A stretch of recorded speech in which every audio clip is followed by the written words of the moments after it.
Tara at tayo mag-food trip muna. Wow! Dahil nagutom yung aking dalawang kasama nung kami ay nagsimba nung linggo.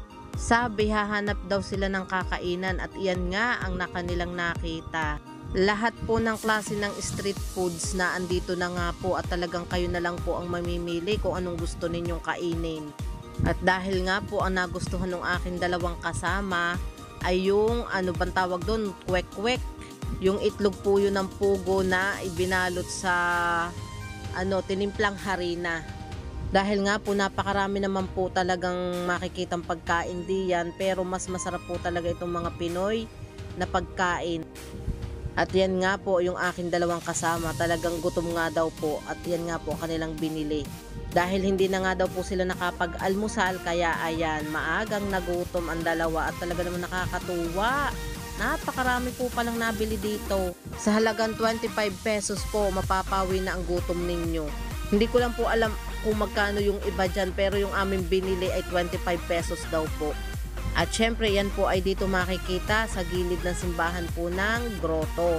Ito yung isa sa talagang sinasabi kong kainin ng mga Pinoy dito sa atin sa Pinas. Sa ibang bansa alam ko may ganyan na din po nagtitinda. Talagang nakakatuwa naman po guys at mga katinderang pagmasdan Kita nyo talagang sama-sama ang mga pagkain po na gusto ninyo na andyan na po lahat. Wala na pa ko yung hahanapin.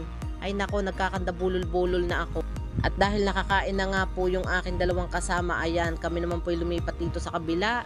At talagang yan po ang lahat ng klase naman ng palamig ay naririyan din po. May chocolate, may panda, may ewan ko ano po mga tawag diyan sa mga palamig na iyan. Pero guys at mga katindera, tubig lang naman ho ang binili ng aking dalawang kasama. At lalulaan daw ho silang mauuhaw diyan sa mga palamig na ito. At syempre yung isang paborito ng inyong katindera, ang kalamay, naririyan din po. Talagang ang hanap ninyo masasarap na pagkain na andito po yan sa grotto lang, sa may gilid po ng simbahan. Ay siya, paano guys, hanggang dito na lamang po ang aking mini vlog. Thank you so much sa inyong panonood. Like, share, comment. At syempre huwag kalimutang i-follow ang aking Facebook account. Ito lang po ang masasabi ko guys at mga katindera. Hindi man tayo sikat. Ang mahalaga, tuloy ang laban at yun lang. Bye-bye!